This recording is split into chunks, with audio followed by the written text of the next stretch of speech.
Good afternoon. This is Bill Shanaman. I'm doing some ballasting on my New Haven yard, and I've had some questions on how to do it, so I'm just going to show you how I do it. Okay. First, you get you some nice cinder ballast right here. I happen to get this locally out of an old road bed. I sifted it. This is probably what takes the most time, is sifting it.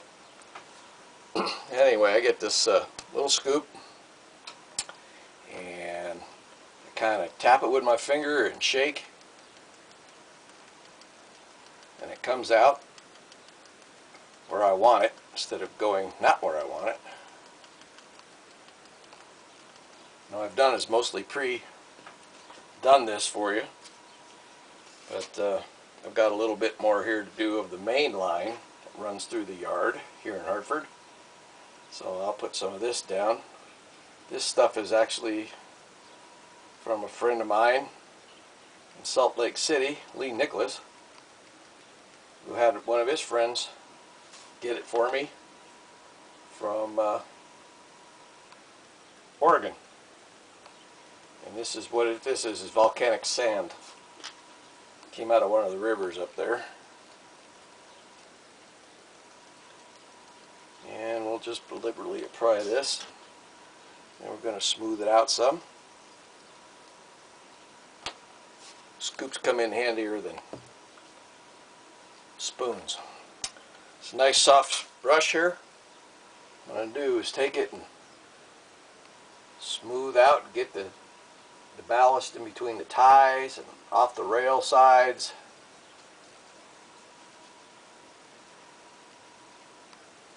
See, with this fine ballast, it works real nicely in here. Some of the HO ballast I've found is just too big. So this is sifted down through about a set of calendars from Walmart, or colanders from Walmart. And they come in small, medium, and large sizes. This is great for sifting out and making different kinds of grades of ballast. And your wife won't be mad at you because you're using hers. So get your own. They're only about $5 for the set. I'm sure you can find them at the dollar store, or even more, or even less, I mean. But anyway, what we're doing is just smoothing out, getting this stuff to go in between the ties and on the outsides, and just trying to create a nice yard in here, nice smooth place. If you look at yards, mostly you'll see the ties will stand out and up more, unless they're completely sunk in, which I've seen on some yards. The New Haven yard was kind of low on ballast, and the ties kind of shot up through the ballast, and they were pretty much, you could see everything.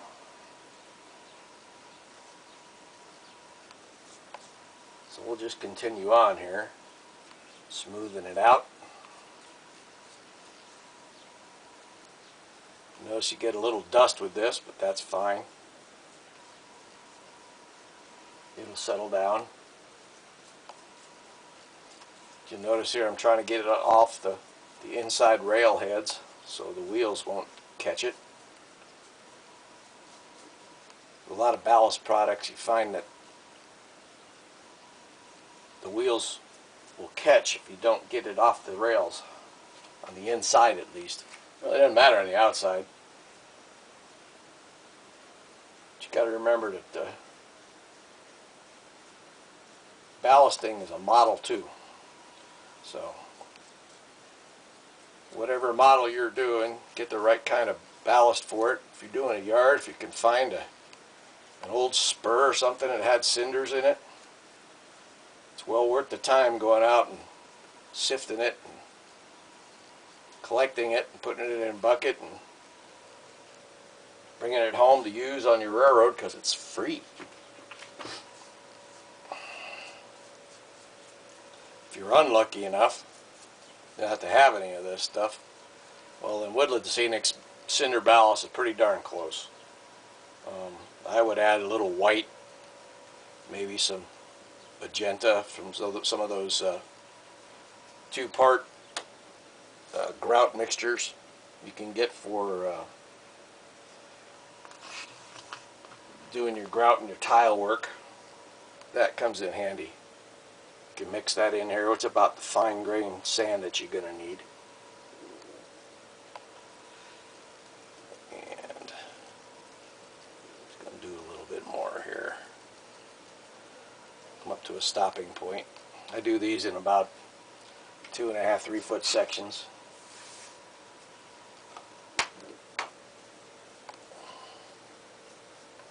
And you let them dry for a few hours. Depending on where you live, the climate there, humidity will determine how long this takes to dry. I'm going to add a little more here. It's not quite enough in there. You can see how easy you apply this with a little scoop. I've had this thing for years. I'm sure you can get them at Walmart or the dollar store or whatever you think. You can get them.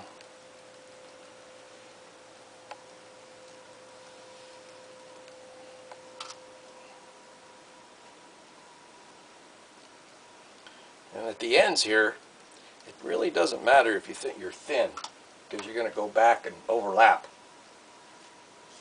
when you do your next area of ballast.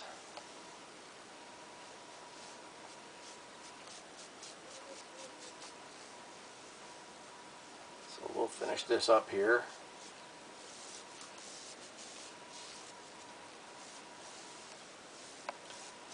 A lot of folks are worried about getting ballast in turnouts. Well, that's okay. If you do get it in the turnouts, just make sure it doesn't come above the ties so it interferes with the movements of the points. You'll have to excuse that noise. That's my air conditioner coming on.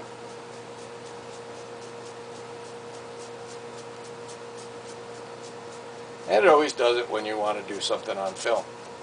There's always a noise. You might hear my neighbor's dog barking too. He's in the background. Doesn't know when to stop.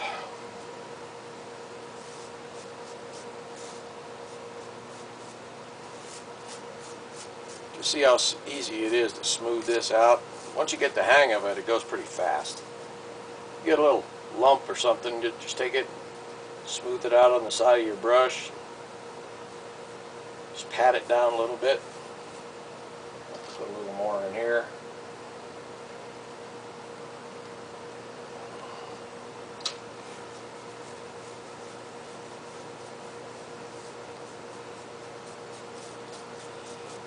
Alright.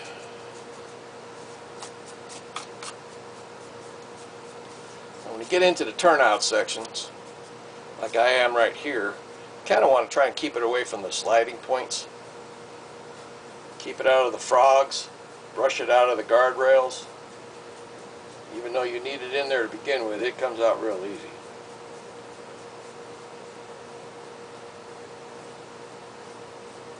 Ballasted stuff was always a little thinner around the points. So I put very little in there. Alright, getting toward the end here where I'm going to start putting the glue down.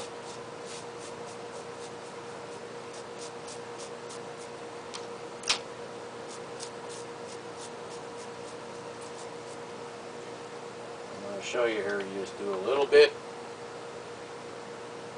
in the rails by the points. Try not to get it in the throw bar rail.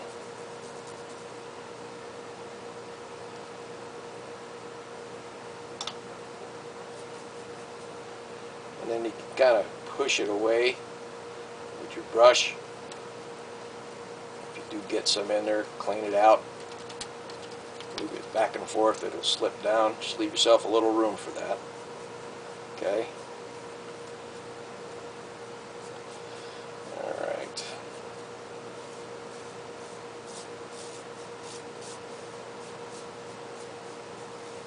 Now, go get some wet water. This is a couple drops of Dawn liquid detergent, dishwashing detergent in water. It says Windex on the bottle, but I don't use it for Windex anymore. So what you do is you start off a little high, start getting a little mist going for you. And this will actually help tamp down some of the ballast.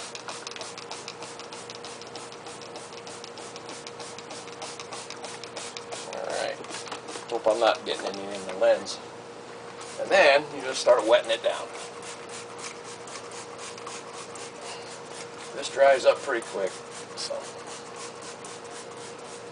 you get it nice and wet so the glue has somewhere to go.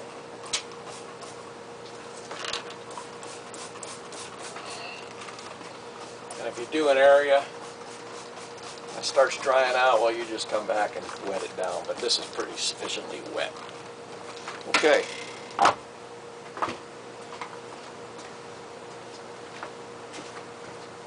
This is the glue I use.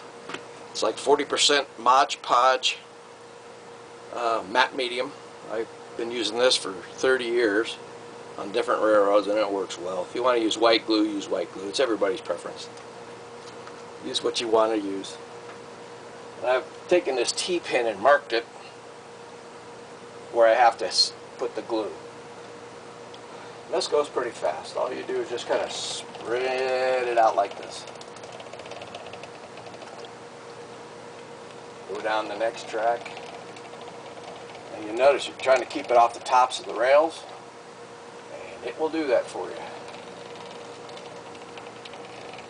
If you put enough on here, it'll start spreading out in both directions. You don't have to worry about it spilling over, because that's what you want it to do. You see, it just goes pretty fast. I don't know if you could see it or not, but it is wicking into the sides.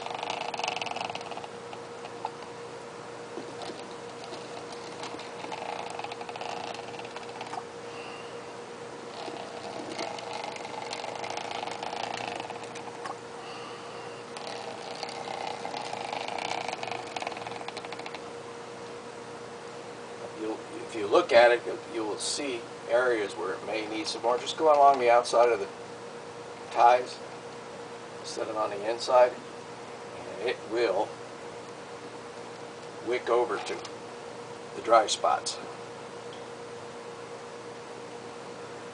I don't have many, which means I got it nice and wet. I like to use Dawn rather than the cheap stuff because it actually works pretty good.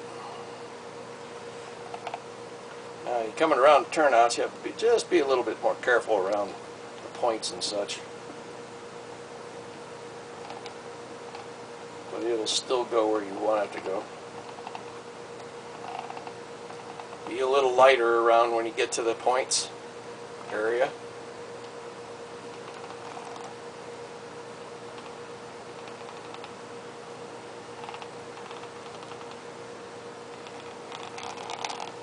Alright.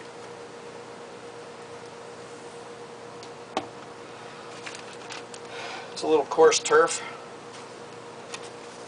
Most ballast is of this kind for yards. They have sulfur. It has sulfur in it. So really hardy weeds are going to grow in it. And I just take a little bit, put a few weeds in there. Don't want very many in a yard.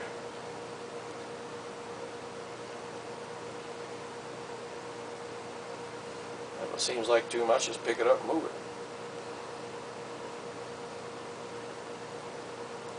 Get some in between the tracks, that's fine. It grows in between the tracks too. Just don't let it go on the rails.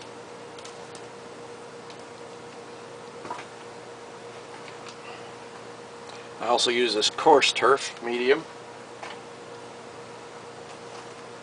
and this fine turf weeds. And I just cut a little corner off the bag and just lightly sprinkle it on there. You don't want many weeds in here unless it's really an overgrown yard.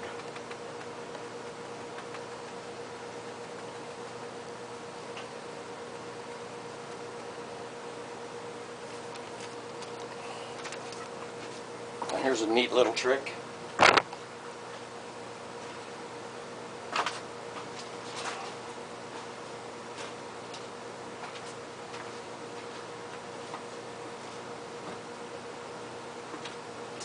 Of course, I've got to find it first. Oh, there's my static grass. Get you some static grass. This happens to be knock or notch, depends on your part of the country.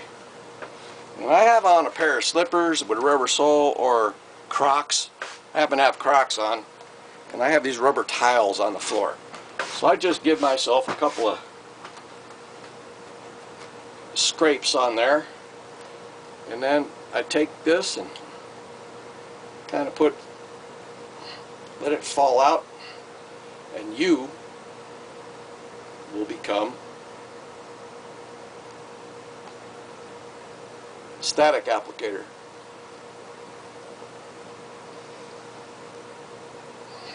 I just kind of bounce it up and down here in areas.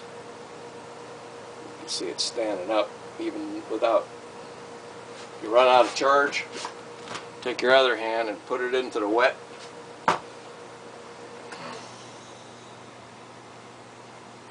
It'll start standing up right in front of you. Now, you don't want much of this either, depending on where it is.